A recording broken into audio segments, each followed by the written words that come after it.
Monsieur le président, messieurs et mesdames les ministres, mesdames, messieurs les rapporteurs, mes chers collègues, monsieur le ministre de la Santé, en 6 ans, votre politique de santé n'a ni amélioré les conditions de travail du personnel, ni même le sort de nos concitoyens. Bien au contraire.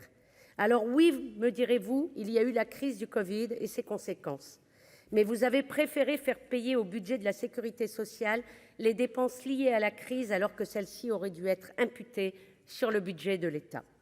Nous vous proposons à travers plusieurs amendements, enfin pour ceux qui ont survécu aux articles 40, 45 et j'en passe, car c'est l'hécatombe, de changer de braquet. Ces amendements ont été rédigés au contact des personnels de santé, du médico-social, des associations, des citoyens. Ils ne sont pas dogmatiques, mais permettent une politique qui rompt avec votre logique libérale qui n'a pas fait ses preuves. Lorsque quelque chose ne fonctionne pas et votre politique de santé n'a pas fait ses preuves, on change de méthode, on essaie d'améliorer, d'écouter, de prendre en considération les remarques. On n'a jamais raison seul.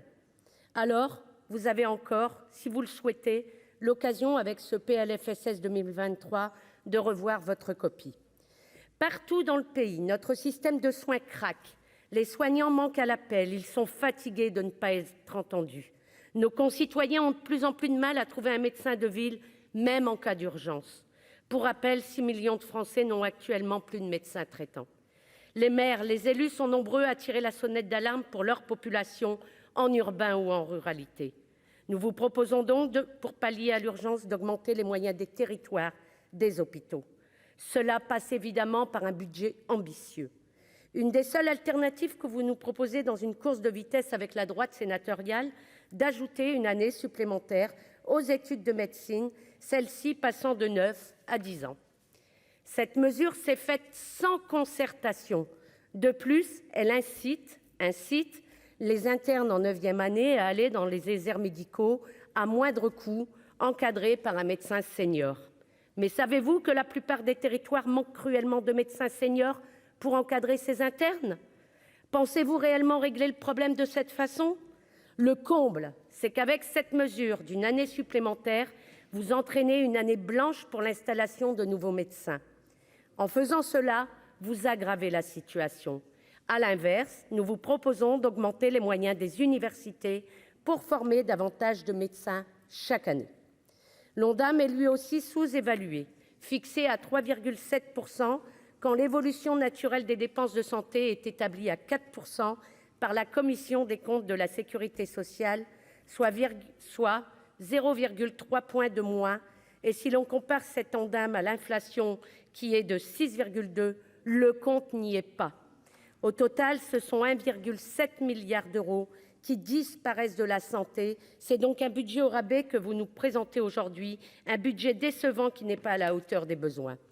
Ce manque d'ambition se traduit également sur le plan de l'autonomie.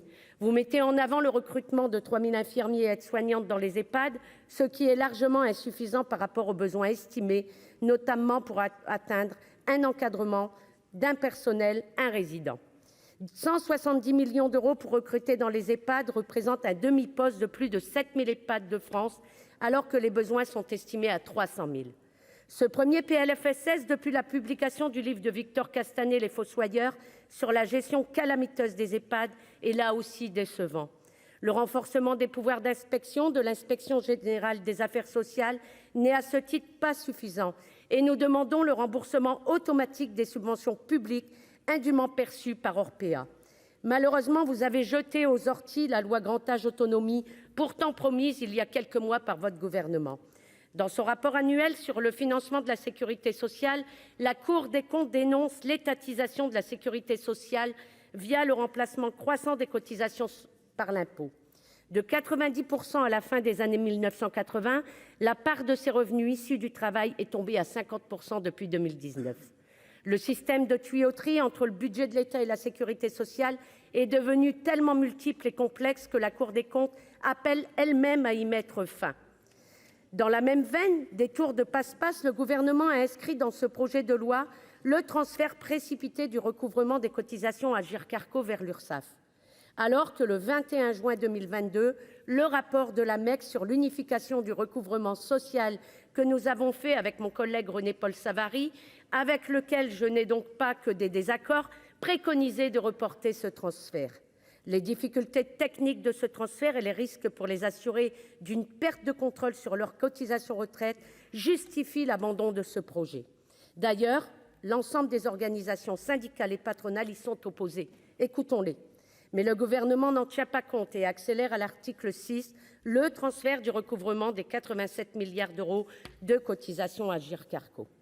De même sur les retraites, si le Gouvernement a finalement reculé, c'est pour mieux sauter.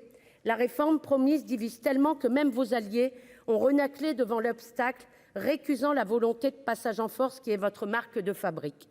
La précipitation et la détermination affichées du président et de son gouvernement sont pourtant à contre-courant des perspectives du Conseil d'orientation des retraites, dont le dernier rapport démontre que les dépenses de retraite du pays resteront stables dans le temps à 13,9 % du PIB et que si les régimes de pension deviennent légèrement déficitaires de 2022 à 2032, c'est essentiellement parce que l'État prévoit d'économiser sur la masse salariale publique en réduisant les traitements des fonctionnaires territoriaux et hospitaliers.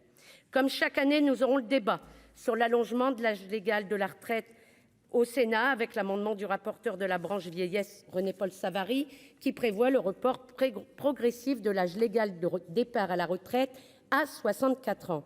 Notre groupe porte à l'opposé l'abaissement de l'âge légal de départ à la retraite à 60 ans. Ce PLFSS 2023, premier budget de la Nation, va encore aggraver les inégalités. Il ne sera pas ce que vous annonciez dans le journal Le Point, celui de la santé et de la solidarité, celui qui vous rendait si fiers. Il n'en sera rien puisque vous avez décidé de façon autoritaire d'actionner le 49.3 alors que ce budget de la sécurité sociale aurait dû être l'occasion d'un débat constructif avec l'ensemble des partenaires. La balle était dans votre camp, vous n'avez pas su la saisir, vous avez préféré passer en force. Nous voterons contre ce PLFSS 2023.